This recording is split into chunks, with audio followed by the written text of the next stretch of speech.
soit avec vous. Et avec votre esprit. Évangile de Jésus-Christ selon saint Marc. Gloire à toi, Seigneur.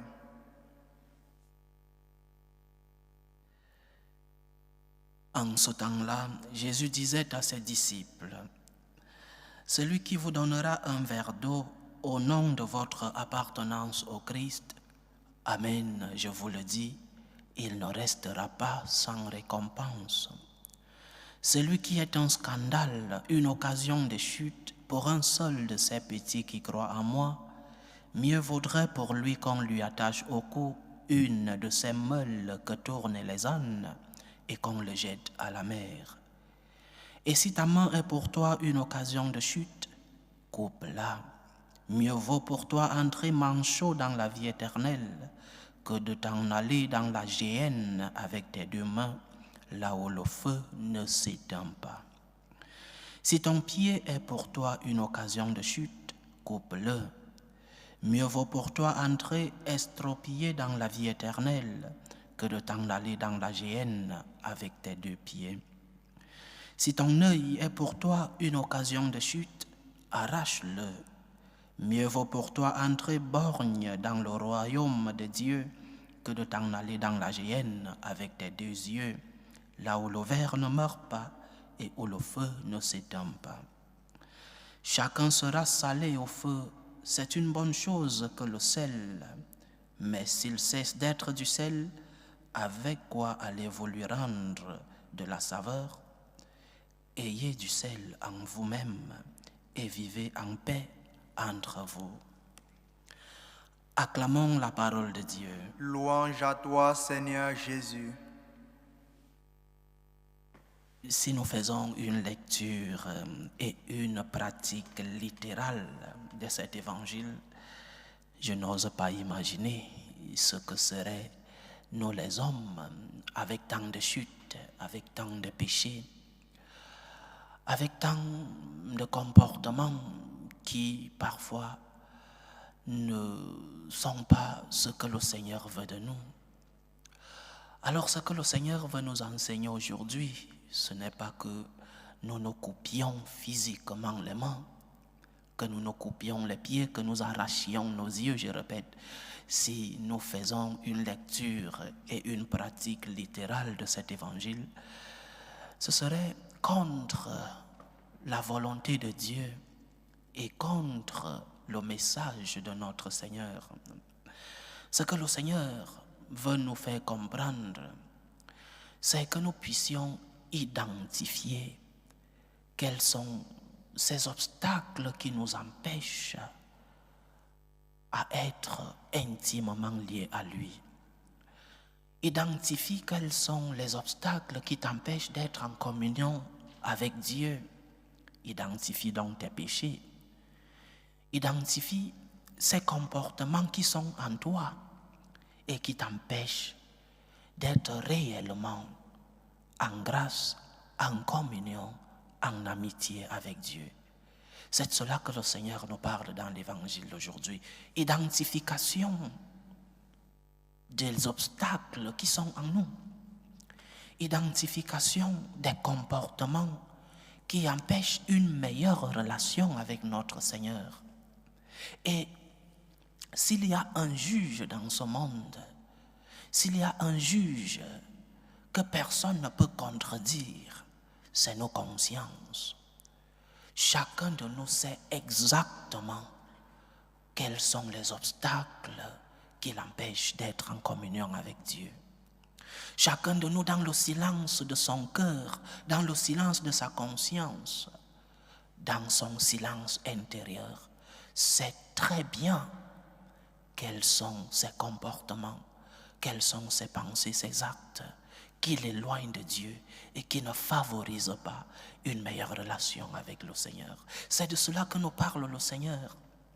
Fais un effort pour arracher, pour couper ces obstacles qui t'empêchent d'être avec lui. Fais un effort pour que tu puisses surmonter ces obstacles qui t'empêchent d'être en relation étroite, en intimité, en communion avec le Seigneur. Et je répète, dans nos consciences, nous savons tous. Nous savons tous nos péchés récurrents. Nous savons tous quelles sont les circonstances qui nous amènent à pécher. Nous savons tous quels sont ces actes qui nous éloignent de Dieu. Nous le savons tous. De même que nous savons que nous avons une main qui nous fait pécher, nous savons aussi dans notre vie spirituelle quels sont les comportements, les actes, quels sont les obstacles qui ne favorisent pas une communion, une amitié, une relation d'intimité avec le Seigneur. Donc, chers frères et sœurs, puisque la lumière du Seigneur éclaire nos consciences, puisque le Seigneur, par sa grâce, par sa miséricorde, sait pardonner nos péchés, il nous demande aussi une collaboration. Dieu qui t'a créé sans toi ne te sauvera pas sans toi, disait saint Augustin. Vu que le Seigneur t'a déjà donné la lumière dans ta conscience pour que tu puisses identifier quels sont les obstacles qui t'empêchent d'être avec lui, travaille. Fais des efforts, des sacrifices. Sacrifier sa main, c'est-à-dire sacrifier par des efforts ces comportements qui se sont enracinés en nous et qui parfois ne favorisent pas une relation avec Dieu et avec le prochain. Et tu le sais très bien. Tu sais très bien que ce comportement, tu sais très bien que cet acte n'est pas un acte qui favorise une vraie amitié et une vraie cohabitation avec Dieu et avec le prochain. Sacrifie donc par tes efforts. Travaille pour que le Seigneur puisse trouver en toi cette attitude de reconnaissance de son péché, mais aussi d'effort pour ne plus tomber. Et le Seigneur, comme il le dit dans l'évangile d'aujourd'hui, le Seigneur ne restera pas sans récompense, ne laissera pas sans récompense ceux-là qui par leurs efforts et par des sacrifices veulent construire une meilleure relation avec lui. Et nous l'expérimentons. Combien de fois tu expérimentes la paix lorsque, avec la grâce de Dieu, parce que tu reconnais que seul tu ne peux pas surmonter tes faiblesses, parce que tu reconnais que seul tu ne peux pas surmonter cet obstacle, tu demandes la grâce de Dieu, mais aussi tu collabores avec cette grâce, avec des efforts, avec des sacrifices. Et combien de fois, lorsque tu as pu surmonter une faiblesse, combien de fois, lorsque tu as pu faire le bien qui était difficile pour toi de faire, éviter le mal qui était si difficile, tu expérimentes la paix dans ton cœur. Tu expérimentes la tranquillité, tu expérimentes la présence de Dieu. C'est cela la récompense des enfants de Dieu, la récompense que le Seigneur donne à ceux-là qui acceptent sa grâce et qui font des efforts pour surmonter les obstacles qui empêchent une meilleure relation avec le Seigneur. Donc, ne prends pas cet évangile du Seigneur de manière littérale.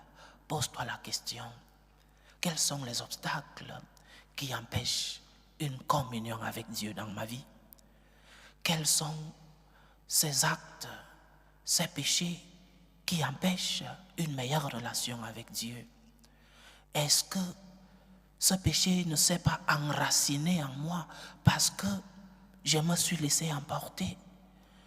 Est-ce que cette rancœur ne s'est pas enracinée en moi parce que j'ai été dur de cœur et je n'ai pas pu pardonner cette personne qui m'a offensé?